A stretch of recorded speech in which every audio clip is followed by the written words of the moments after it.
You know that moment when you open your bank app and do the math in your head before the screen even loads? Like, okay, rent's $1,650, the car note's $420, and I've got $1,842 sitting there, so we're basically tight again. And it's not even a disaster, it is just that constant pressure. How are you supposed to build wealth when it feels like the floor keeps moving? If you're trying to hit your first $100,000, here's what nobody says out loud. The rules shift as soon as you stop being fragile. When you're fragile, one surprise bill can wipe out months. When you're stable, you can finally play offense. So this is the fastest practical path. First, you stop the silent leaks and kill the high-interest gravity. Then you build a real buffer that makes you hard to knock over. And after that, you turn saving and investing into a machine that grows even when motivation's gone. Let's put a number on what fast actually means, because vague advice is useless. If you can invest or save $1,000 a month, you'll stack $12,000 a year. In a little over 8 years, you've put in about $100,000, even without returns. Add a simple 7% average return once you're investing, and that timeline drops closer to 7 years. You can do $1,500 a month, now you're looking at roughly 4.5 to 5.5 years depending on when investing starts. That's the game. It's not secret stocks. It's your monthly surplus, your timeline, and whether your plan can survive a boring Tuesday. And the fastest version isn't the one where you suffer the most. It's the one where your money flows automatically in the right order so you don't have to be good every day. Common mistake that keeps people broke longer than they should be, they treat $100K like it's one giant climb, so they sprint until they burn out. They'll do a hardcore budget for 6 weeks, hate their life, then swing the other way and treat themselves back to zero progress. The move isn't intensity, it's consistency with a smarter order. Here's the first mindset flip that speeds everything up. Your goal isn't to save money. Your goal is to buy stability. Because stability lowers the cost of every future decision. When you've got a buffer, you stop using credit cards as a life raft. You stop panicking. You stop paying rush fees and overdrafts and late charges that are basically a tax on being stretched. So we start with the real villain, high-interest debt. If you've got credit cards at 18%, 24%, even 29% APR, that's not a normal bill. That's a hole that refills itself. Investing while carrying that kind of balance is like trying to walk up an escalator that's moving down. If that's you, the fastest path to $100K includes getting that rate off your back as quickly as possible. And no, that doesn't mean you hoard every dollar in your checking account first. Another common mistake is saving a huge emergency fund while still paying 20% interest. That feels responsible, but it's slow. The better approach is a starter buffer plus aggressive payoff. You keep enough cash so a flat tire doesn't send you back to the car, and you blast the rest at the balance. A starter buffer can be $1,000 if you're in full survival mode, or 1 month of expenses if your income's more steady.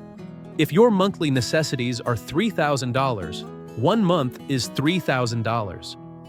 That's the line where you stop being one weird week away from chaos. Then your extra money goes where it actually changes your life.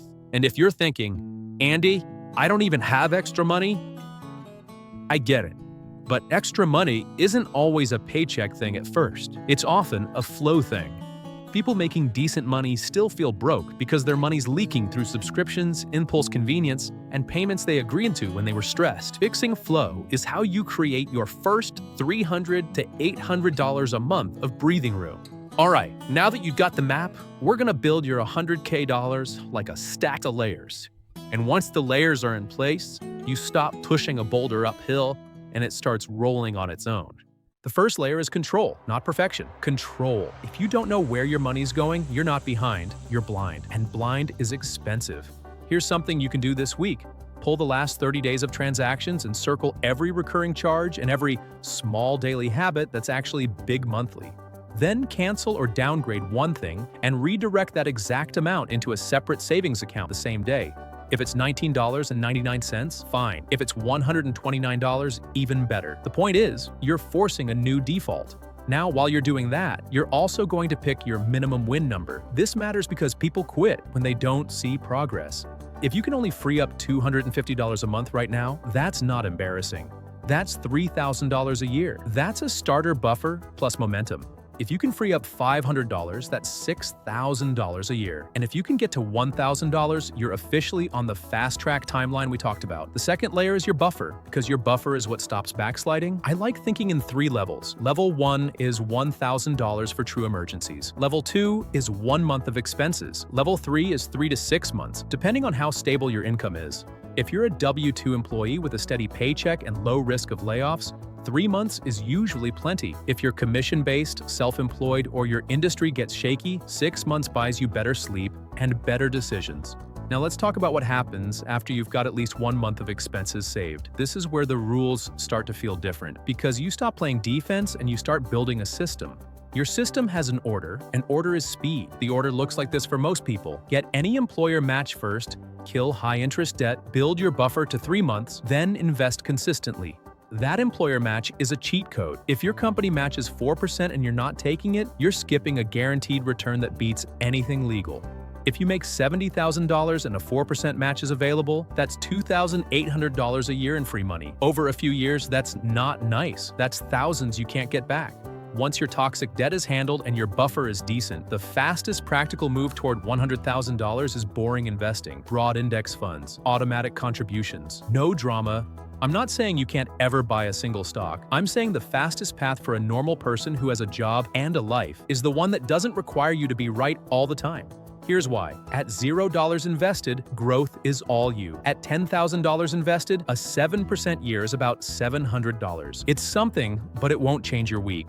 At $50,000 invested, 7% is $3,500. Now your money's starting to show up. At $100,000 invested, 7% is $7,000. That's your investments quietly becoming a side hustle that doesn't text you back. So the real mission is getting to the point where compounding can finally help you. And that's why the middle of the journey matters. $10,000 to $50,000. This is where most people get discouraged because it feels slow. It's not slow, it's just not flashy.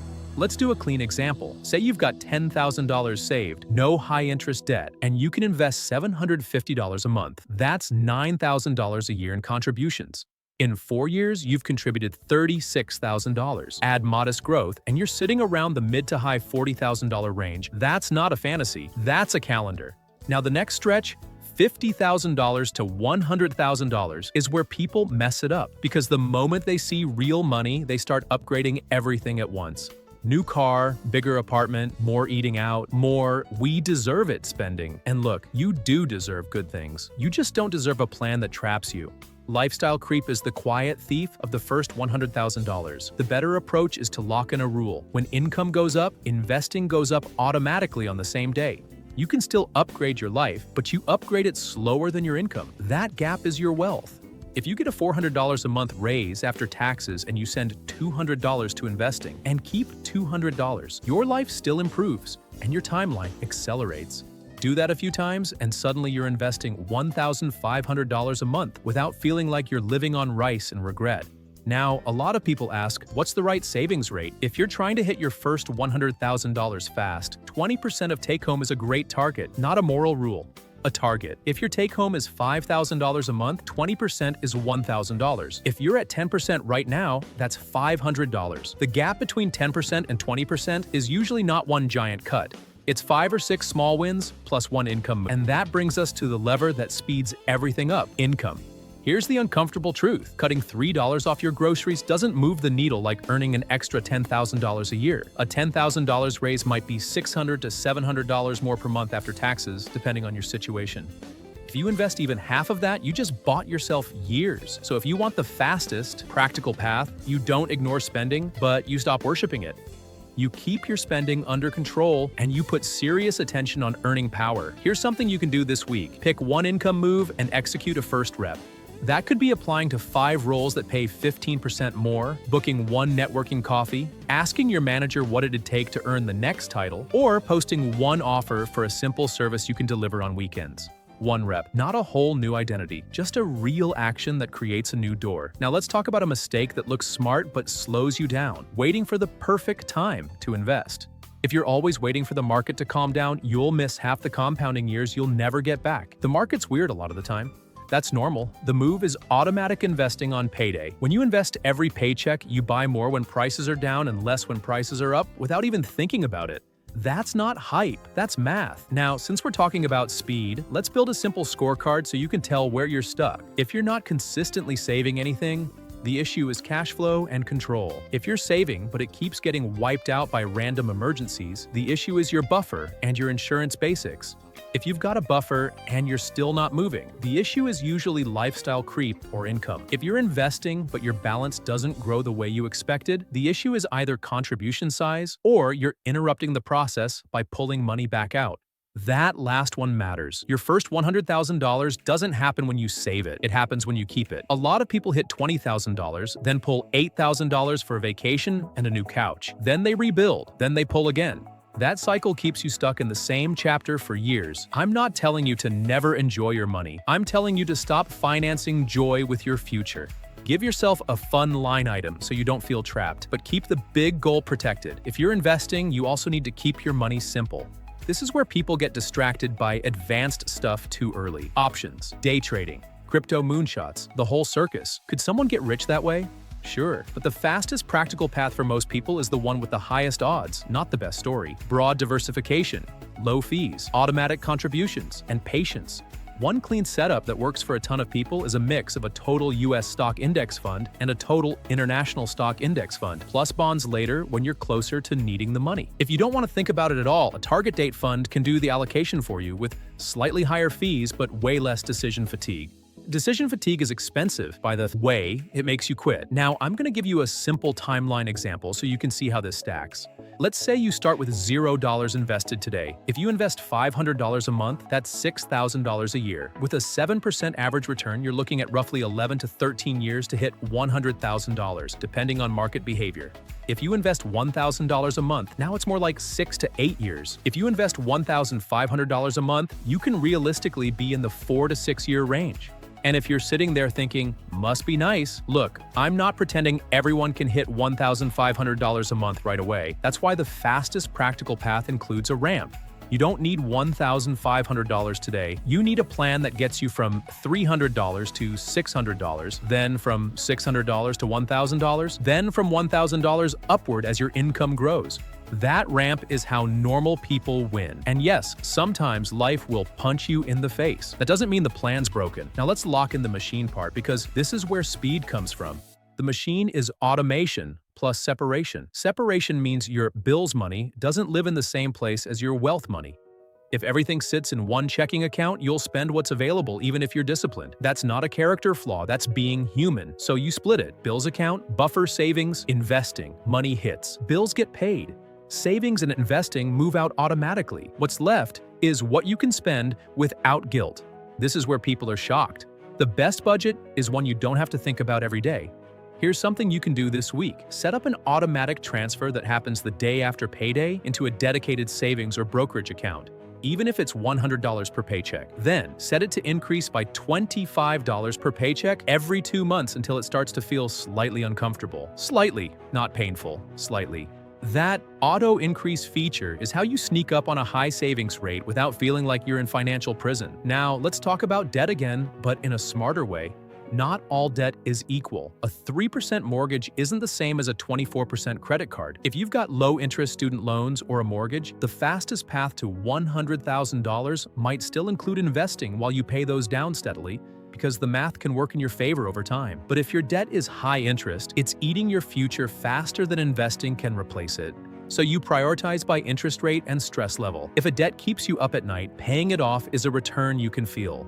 Another common mistake here is trying to do everything at once. Max retirement, pay off every loan, build 6 months of cash, invest in a brokerage, and also redo the kitchen. That's how you end up doing nothing well. The better approach is to pick the next domino that makes everything else easier. Usually that's a starter buffer, then high interest payoff, then consistent investing.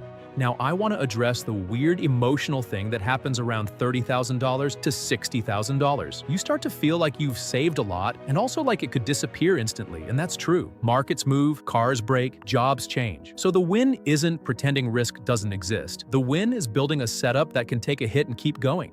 That's why your buffer matters. That's why insurance matters. That's why you don't invest money you'll need next month. You're building a system that doesn't collapse when you're tired. Now, if